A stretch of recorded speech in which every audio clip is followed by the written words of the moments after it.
외신센터입니다. 오늘 물가지표 발표도 있었고요. 여러 가지 소식들이 상당히 많이 나와 있는데 함께 체크해 보도록 하겠습니다. 김민아 캐스터와 함께합니다. 안녕하세요. 안녕하세요.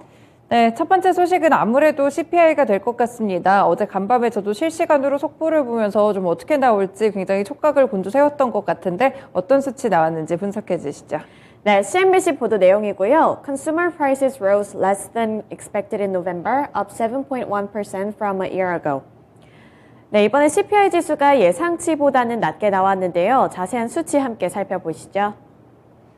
미국의 11월 소비자 물가지수 CPI가 시장의 예상치를 하회했습니다.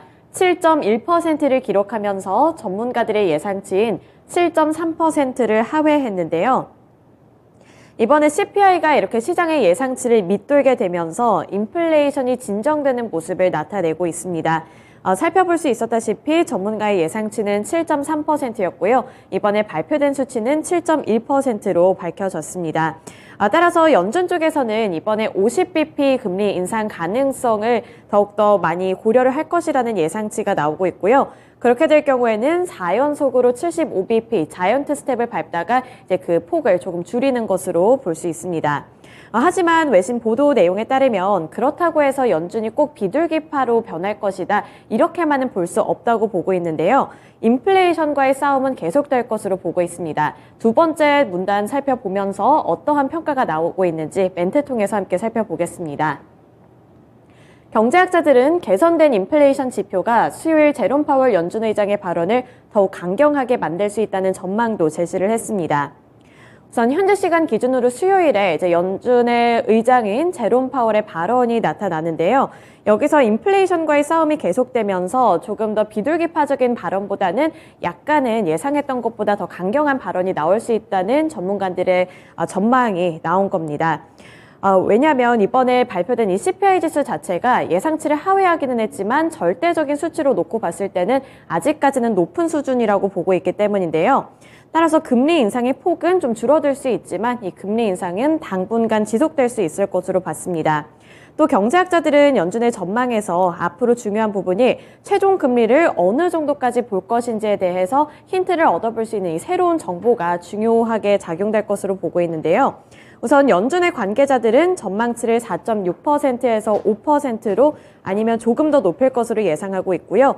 현재 연준의 목표 금리 범위는 3.75에서 4%로 잡히고 있습니다. 우선은 이번에 시간이 지남에 따라서 인플레이션 목표인 2%를 달성하기 위해서는 목표 범위에서 지속적인 증가가 적절할 것이라는 경제학자들의 분석도 함께 나왔다는 점에 집중했습니다. 네, CPI 자체는 예상치를 하회하면서 발표가 됐는데 일단 파월 의장의 입에 좀 주목을 하고 있습니다. 과연 이번 인플레이션 지표 이후에 FOMC에서 어떤 발언 내놓을지까지 추가적으로 계속해서 살펴드리도록 하겠습니다.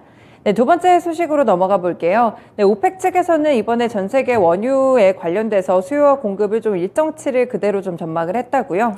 네, 맞습니다. 이번에 공급과 수요에 대한 전망치를 발표했는데요. 마켓워치 보도 내용입니다.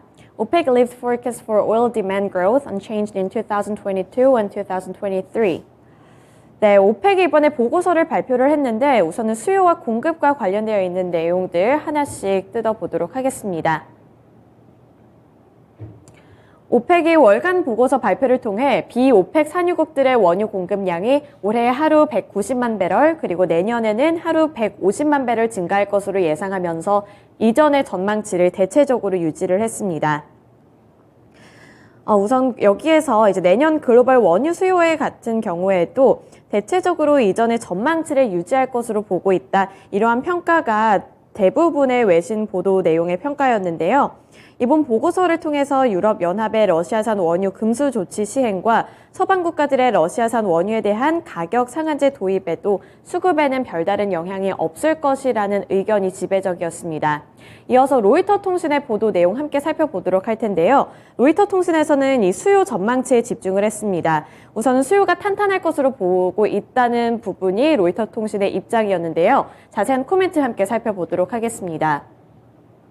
로이터 통신에서 2023년 글로벌 원유 수요가 탄탄할 것으로 내다봤습니다. 내년에 세계 원유 수요는 하루 225만 배럴로 증가할 것이라는 전망을 제시를 했는데요.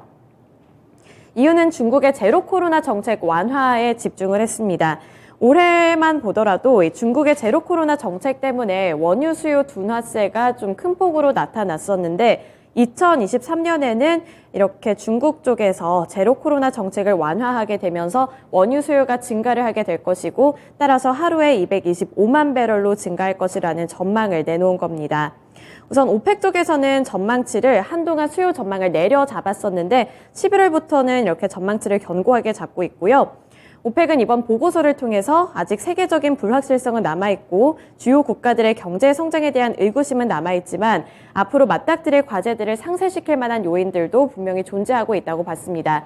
여기서 가장 큰 정책이 중국의 위드 코로나 정책이라고 볼 수 있고요. 또 동유럽 쪽에서 지정학적인 리스크가 완화되고 있다는 점, 그리고 미국의 연방준비제도 이사회 쪽에서 미국 연착륙을 성공적으로 관리하는 것 등 이런 세 가지 요인들이 복합적으로 작용을 했을 때 수요가 조금 더 견조하게 나타날 수 있다. 이 부분에 로이터 통신은 집중했습니다. 네, 이런 예상치들이 나오고 있는데 과연 유가에는 어떤 영향을 미칠지도 관심 있게 보시면 좋을 것 같습니다. 네, 다음 소식으로 넘어가 볼게요. 최근에 이제 미국이 중국에 대해서 반도체 수출과 관련해서 좀 통제를 하고 있는데 이 중국 쪽에서 조금 적극적인 조치에 나서는 것 같아요. 네, 맞습니다. CNBC 보도 내용이고요.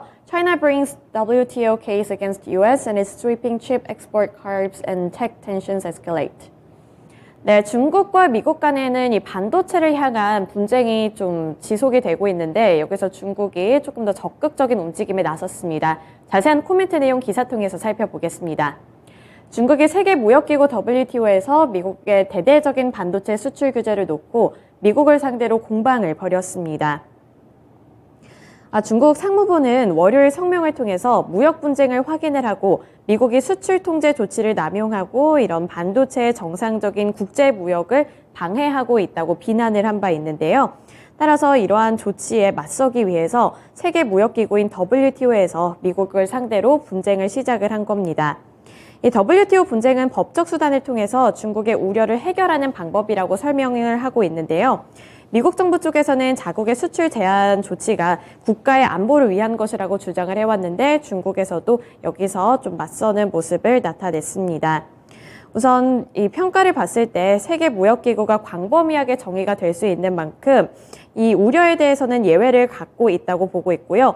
또 따라서 어떤 정책 변화를 초래할 가능성은 낮다고 보고 있는데 하지만 여기서 중국이 미국의 도발에 맞서고 있다는 점에 집중을 하면서 이 미국과 중국 간의 갈등은 더 깊어질 수 있다는 우려감도 함께 부각되고 있습니다. 네, 마지막 소식으로 넘어가서 체크해 보도록 하겠습니다. 바이낸스 측에서 스테이블 코인 관련한 USDC를 또 출금을 금지시켰다고요? 네, 맞습니다. CNBC 보도 내용이고요. Binance temporarily halted withdrawals of stablecoin USDC as investor concerns mount after FTX collapse. 네, 어떠한 내용인지 자세한 내용 보겠습니다. 네, 키 코멘트 보시면 세계 최대 암호화폐 거래소 바이낸스가 스테이블 코인인 USDC의 출금을 일시 중단했습니다. 바이낸스가 처음 탈퇴 일시정지를 발표한 지 약 8시간 만에 이 USDC 탈퇴가 재개가 됐었는데요. 바이낸스의 창펑자오 CEO는 화요일 트위터를 통해서 거래소가 USDC의 탈퇴가 증가하고 있다고 밝혔습니다. 경쟁 거래소인 FTX 붕괴에 따른 바이낸스의 안전성에 대한 투자자들의 우려와 함께 미국 정부의 범죄 수사 가능성에 대한 보도가 나온 데 따른 것으로 분석이 되고 있고요. 이러한 부분들 외신 내용에서 속속들이 살펴볼 수 있었습니다. 이 FTX 이야기가 나오면서 FTX 창립자에 대한 이야기도 업데이트 소식이 있었는데요. 자세한 내용 살펴보겠습니다. 네, 바로 코멘트 보겠습니다. FTX 창업자인 샘 뱅크먼 프리드가 미국 검찰의 형사처벌과 금융당국의 법적 조치에 직면을 했습니다.